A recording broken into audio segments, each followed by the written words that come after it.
Alright guys, TacticalRab here, and I hope you're all doing well and enjoying your day so far. The Esports World Cup is officially over. Atlanta FaZe are your champions, but so much reaction over the last 24 hours as to how much this event should actually mean. Problems during the course of the weekend, the World Cup, how does it equate to a World Championship, a major victory, where does it lie in these standings? Dashy, Kenny and Simp all giving their perspective on the matter, saying that this tournament certainly doesn't mean as much as what happened a few weeks ago back in Dallas. Some even raising the question is, given the fact that FaZe and Drazah won, whether they should knock it down a peg or two. Very much enjoyed your thoughts in the comments below. Hit the like button if you enjoy. Subscribe if you're new, as always. I'd greatly appreciate it. Of course, FaZe take the victory in the end. The deserving champions of the tournament. They were the best team here this weekend. Didn't lose a map in the group stages. Carried that through the bracket. And they were competitive against OpTic. They got slammed map 1. After that, they really turned it around. And in the finals, Thieves put up a very commendable fight. Eventually going down in round 5 here that they could have won Thieves on this invasion control to have another tournament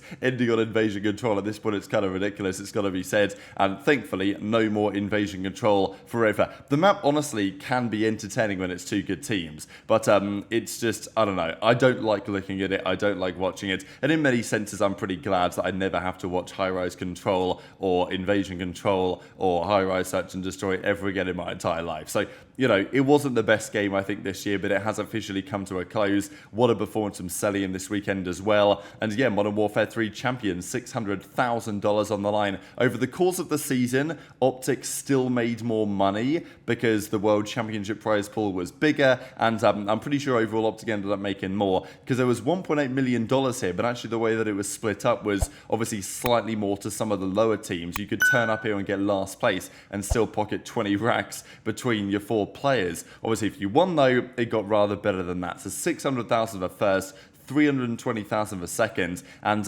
look, obviously OpTic in hindsight will think, well, you know, maybe we get a beaten FaZe here, but it sets things up very nicely for next year because OpTic aren't going to do anything with their roster, and after this tournament, FaZe are highly likely not going to do anything with their roster either. It would, you know, not make much sense to do so given what we've seen, the progress they seemingly have made, and the bounce back they had from the World Championship a few weeks ago in Dallas. So we're going to talk about what that means for Rostermania later on today, because it could actually be a pretty, like, if FaZe were to have changed or OpTic were to have changed, that would make things entertaining. But even the fact that they're not makes questions on whether other teams will have to in order to compete with the levels that OpTic and FaZe showed over these last few weeks. Shotzzy obviously, you know, couldn't get anything going that series, had a bit of a rough one, not the way that he wanted to end the season, but it's just so difficult to win back-to-back that I still think OpTic's performance this weekend was pretty commendable. I mean, they pretty much handled business every series they played, and then eventually they played FaZe and lost again, which is what's kind of been happening all season, to be fair. Obviously, Drazah takes the win, takes the key from OpTic,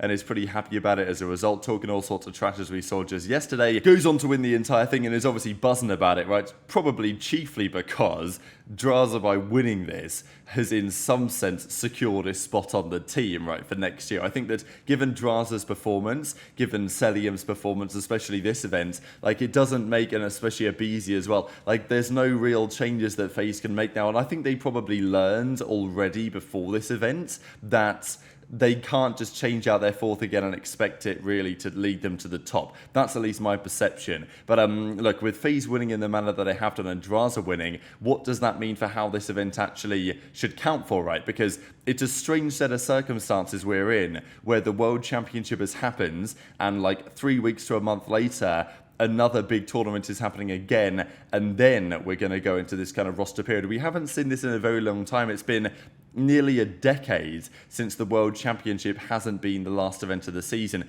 Still the most important event of the season, right? There's no doubt about that. But the question is, should this World Cup be now? Should it be somewhere else? What should the prize pool be? Not like the CDL are going to be able to decide that or anything, but like, what should it be in the season? Because the World Cup is not going away, but the timing and some other factors about the World Cup could be something in discussion. So these were the overall numbers for the tournament. About half or so of the viewership of the World Championship was what we got at EWC, and I think that makes a fair bit of sense. I mean, it was also on Twitch and YouTube, so you're expecting a bit of a boost there, but of course it was not on the same level as some of the major tournaments really. Major 4, of course, was rough because OpTic went out top 12 and then there was no fans, no nobody really cared. And then Champs a few weeks later in Dallas obviously topped the lot in terms of numbers for the entire season. So this is probably about what I thought it would get to, and it's not bad viewership, I don't think, in my opinion. You know, peaking at 140,000. It actually peaked at 140, 139, 139 for several series. There was like 3 different series, mainly OpTic series, obviously, that peaked at basically the peak viewership. So it wasn't like there was one series that was crazy above and everyone else was kind of far below. Like every, you know, pretty much most big series were about 140,000, which is probably about what I thought it might be for this tournament. But like, it shows that it wasn't a tournament on the level of the World Championship, which obviously everybody knew anyway. So the question then is, how much does this event really matter? How much does it count compared to the other events? Now, it's clearly an event win. Like, as far as I'm concerned, there's been 6 events this year, and there's been 2 that have gone to OpTic, 2 that have gone to FaZe. Of course, OpTic won the big one, so that's what really matters. But and then 1 to Toronto, 1 to the Subliners. That's my read on the situation.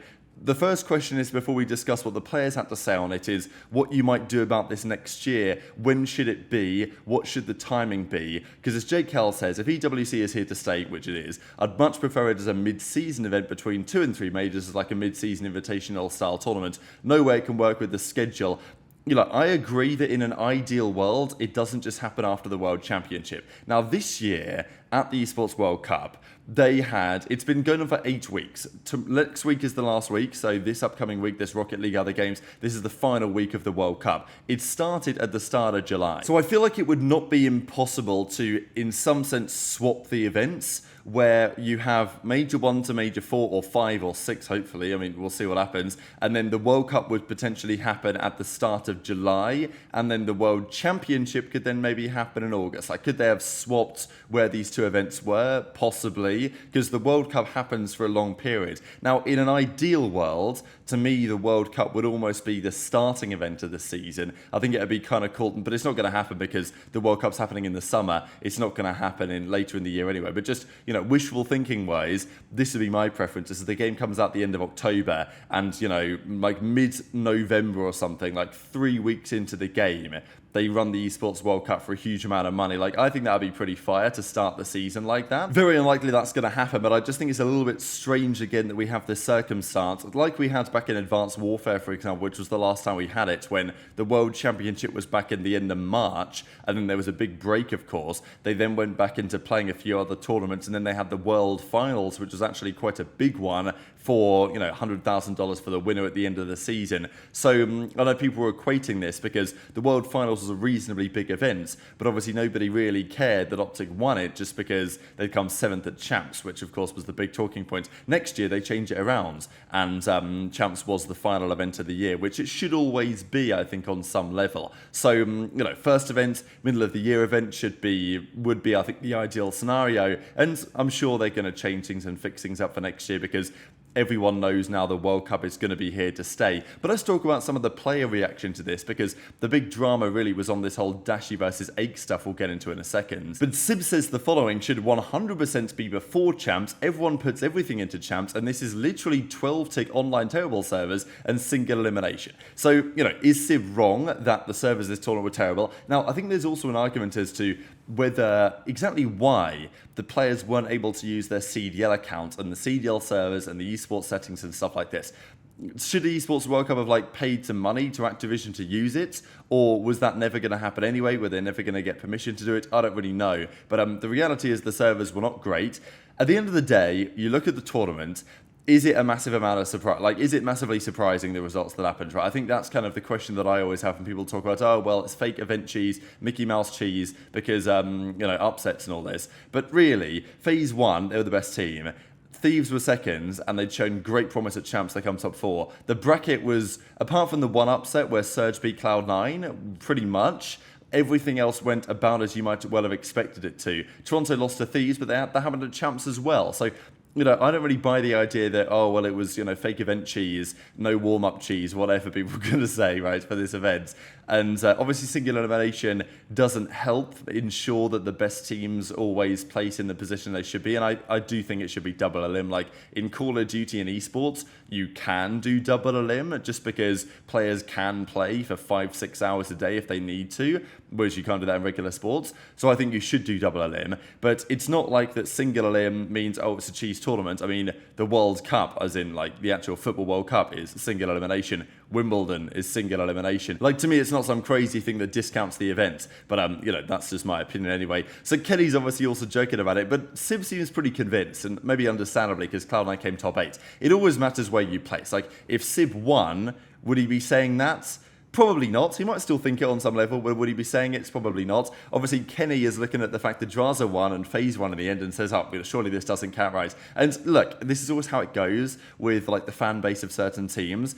FaZe fans, had FaZe lost, would be saying, oh, well, you know, fake event cheese, XYZ. OpTic fans, now that they've lost, some of them are saying, oh, well, FaZe won, so, you know, it doesn't count or whatever. And this is how it is. The reality is the money still hits the bank account for the players, and in the grand scheme of things, like, the players are going to count this as a chip. Yes, it wasn't an ideal scenario. There were a few things about this tournament which were not ideal. The servers, the delays, and you know, the lag outs and all the problems that they had during the course of the event. Of course, OpTic weren't happy with that either during the game one, but they still managed, of course, to make it work in the end. And you know, Drazah's in Kenny's replies here I thought was pretty funny, really. And as ACHES says, no Texas, no drums. This is where we get into this big debate here between ACHES and Dashy, of course, because this was then the talking point. Oh, well, you know, well done, OpTic. You didn't win this event, you won the big one, so you didn't have the home crowd, you didn't have the drums, no real surprise. Now, at the end of the day, it's not like OpTic played bad this tournament. They played perfectly fine. They just lost to the better team on the Sunday, which was FaZe, and that's happened multiple times this season. But we never got to see it at the World Championship, of course, because they bombed out of the tournament phase far too early. So anyway, Dashy then quote tweets this and says, online COD, there was never a doubt. Now, this is the thing. Online COD is LAN COD nowadays. But Champs was the same. I mean, the servers may have been worse this tournament, but they're always playing online nowadays. It's an unfortunate reality of PC games in this new generation, where you can't just plug the PCs into one another and have a local area network like you could do with the consoles back in the day. They're always playing online COD, even if they're in person with no ping. So it's still online, but the reality is that it's local area network kind of. At least it's in person, therefore there's no delay or whatever. But there can still be problems. This isn't just a feature though of this event, although it was worse this event, but this is literally a thing every single time that you play a competitive match of Call of Duty and other titles as well, is that you're playing on a server which can still potentially have its online related issues, right? So Dashy's like, hey, it was an online event. It doesn't, sure, we're not going to win, it doesn't really count, whatever. Wait till you find out every PC event that's ever happened was online, as obviously I was just going on to say. I'm just farming impressions. The best team won this event for sure. On the other hand, though,